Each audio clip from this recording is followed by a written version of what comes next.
Bonjour et bienvenue dans cette petite vidéo règle pour parler de Pentaquark. Alors Pentaquark, qu'est-ce que c'est? C'est un petit jeu de cartes de 18 cartes qui se joue en solo. C'est un petit casse-tête assez brainy dans lequel vous allez devoir tenter de créer un Pentaquark. Alors un Pentaquark, qu'est-ce que c'est? On va voir ça ensemble.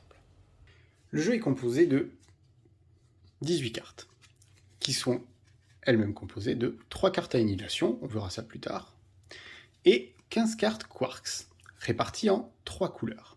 Chaque quarks a 2 caractéristiques, sa couleur et sa saveur. Nous avons donc 3 couleurs différentes, du rouge, du vert et du bleu, ainsi que 5 saveurs différentes, à savoir Charm, Up, Bottom, Down et Strange. Chacune de ces cartes a une face quarks et une face anti-quarks. Sur sa face anti-quarks, nous allons avoir l'anti-couleur ainsi que l'anti-saveur. Toujours l'opposé de celle qu'il y a sur l'autre face. Évidemment, il n'y a pas de mélange. Donc ici, rouge et bottom. De l'autre côté, nous avons anti-rouge et anti-bottom. Retenez bien ces termes. Je sais que ça a l'air abscon, c'est normal, ça l'est, mais vous inquiétez pas, on va voir tout ça ensemble. Donc le but du jeu va être de créer un pentaquark. Le pentaquark, on vous l'annonce dès la couverture, c'est 2 quarks up, 1 quarks down, un charm et un anti-charm. Mais pas seulement, il faut aussi respecter certaines conditions de couleur. Donc par exemple, ici, nous avons bien les 2 up, le down, le charm et l'anti-charm. Jusqu'ici, tout va bien. Maintenant, quelles sont les conditions de couleur? Eh bien, il vous faut un rouge, un vert, un bleu, et que les 2 cartes restantes soient d'une couleur et de son anti-couleur. Ici, c'est du rouge et de l'anti-rouge, ça aurait pu être du vert avec de l'anti-vert, du bleu avec de l'anti-bleu. Comment va-t-on faire pour créer cet anti-quarks? Eh bien, nous allons voir tout ça en détail immédiatement. Pour la mise en place, commencez par mettre vos 15 quarks, donc répartis en 3 couleurs, et dans chacune des 3 couleurs, vous avez 5 cartes correspondant chacune à une des saveurs. Donc, vous prenez à peu près la moitié, vous retournez, de manière à avoir la moitié du jeu en face quarks, l'autre moitié en face anti-quarks, et vous mélangez. Dans le jeu, cette pioche va s'appeler le faisceau. Donc, au niveau de la mise en place, nous avons le faisceau ici, qui est votre pile de jeu, les cartes annihilation, on verra ça tout à l'heure, et la zone de jeu va se répartir en plusieurs zones. Vous allez avoir juste à côté la zone de collisionneur, au-dessus ce sera la zone de données, en bas ce sera la zone de détecteur, et à droite votre zone d'inversion. Vous pouvez également ici avoir ce que vous allez appeler la zone d'annihilation, ce sera pour les cartes que nous allons sortir complètement du jeu si vous tenez à les laisser dans un endroit précis. Mais concrètement, ça n'a pas vraiment d'incidence. Donc pour jouer, vous prenez les 3 premières cartes de votre tas, de votre faisceau, et vous les mettez dans la zone collisionneur. À partir de là, vous allez choisir une de ces cartes pour la mettre dans la zone de données, une de ces cartes pour la mettre dans le détecteur, et une de ces cartes pour la mettre dans la zone d'inversion. Attention, vous pouvez choisir la carte que vous voulez, pour la zone que vous voulez, mais il faut toujours respecter l'ordre zone de données, puis détecteur, puis zone d'inversion. Pourquoi, me direz-vous? Tout simplement parce que dans la partie, vous pouvez vous retrouver dans des situations où vous n'avez que 2 cartes, ou même qu'une seule carte. Et donc cet ordre va permettre de savoir dans quelle zone vous n'aurez rien. Tout au long de la partie, vous allez donc répartir vos quarks dans la zone de données et la zone de détection, dans le détecteur. Les quarks qui se trouvent dans ces 2 zones peuvent être dans 2 états différents, en plus de leurs données habituelles. Ils peuvent être soit libres, soit confinés. Être libre, concrètement, c'est qu'ils ne sont pas confinés. Jusque-là, je pense que vous arrivez à suivre. Pour qu'ils soient confinés, il y a 3 possibilités. Soit vous avez créé un ensemble de 3 cartes avec les 3 couleurs. donc bleu, vert, rouge. Soit vous avez créé un ensemble de 3 cartes avec les 3 anti-couleurs, donc anti-bleu, anti-vert, anti-rouge. Soit vous avez créé un ensemble de 2 cartes avec une couleur et son anti-couleur, donc par exemple du rouge et de l'anti-rouge, du bleu ou de l'anti-bleu et du vert ou de l'anti-vert. À tout moment pendant votre tour, dans ces 2 zones, vous allez avoir la possibilité de réorganiser vos cartes comme vous le souhaitez. Attention, uniquement à l'intérieur de la zone, évidemment. Vous ne pouvez pas transférer des cartes de là à là et de là à là. Mais les cartes qui sont là, vous pouvez les réorganiser comme vous voulez.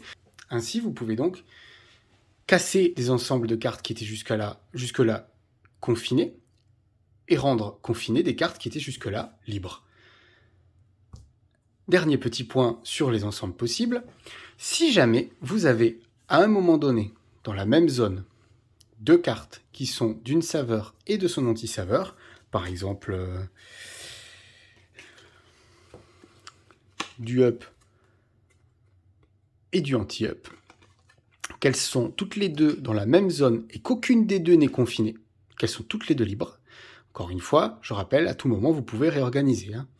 Donc si jamais vous pouvez sauver une carte en réorganisant pour que une des 2 cartes soit confinée. Si vous avez une saveur et son anti-saveur dans une de ces zones, ou dans cette zone, ou dans cette zone, en même temps et libre, elles sont immédiatement annihilées. Vous les rassemblez et vous les mettez de côté. Vous ne les réutiliserez pas de la partie. Donc tout au long de la partie, vous allez prendre une carte, la mettre dans cette zone, une carte, la mettre dans cette zone, une carte, la mettre dans la pile qui va devenir ici votre défausse, mais qui en réalité s'appelle la zone d'inversion. Et vous allez continuer comme ça jusqu'à avoir fini le tas. Donc par exemple, comme je disais, on met ça en haut, ça en bas, ça ici. On prend 3 nouvelles. Je fais totalement au hasard. Là, je ne suis absolument pas en train de respecter les règles. C'est juste pour que vous ayez une idée de ce qui se passe. Donc là, par exemple, si je venais à mettre ça ici, immédiatement, ces 2 cartes seraient annihilées. Parce que nous n'avons pas d'ensemble confiné, puisque nous avons du bleu, du vert, mais pas du rouge. Nous avons de l'anti-rouge, mais pas de rouge. Et donc, nous avons de l'anti-rouge, mais nous n'avons pas les 2 autres anti-couleurs. Là, nous avons du down et de l'anti-down. Ces 2 cartes sont annihilées immédiatement. Celle-ci, je la mets là, et celle-là, je l'envoie là-bas. On va continuer comme ça. Imaginons que je mette celle-là ici. Non, pardon. On va respecter les choses quand même. Ça va en haut. Ça va en bas. Et ça va là. Donc ici, nous avons une bleue, une verte et une rouge. Ces 3 cartes sont confinées. Celle-ci ne l'est pas. Et là, il ne nous reste plus qu'une seule carte. Alors cette carte, eh ben, on n'a pas le choix. On est obligé de la mettre là-haut. Nous avons du bleu et de l'anti-bleu. On peut décider de confiner ces 2 cartes. Voilà. Lorsque le tas est fini, que se passe-t-il? Dans la zone du haut, tous les quarks qui sont libres sont annihilés. Les quarks qui sont confinés sont pris ensemble et sont mis dans la zone d'inversion. Dans la zone de détecteur, les quarks libres sont envoyés dans la zone d'inversion et les quarks confinés sont mis de côté, ils restent ici.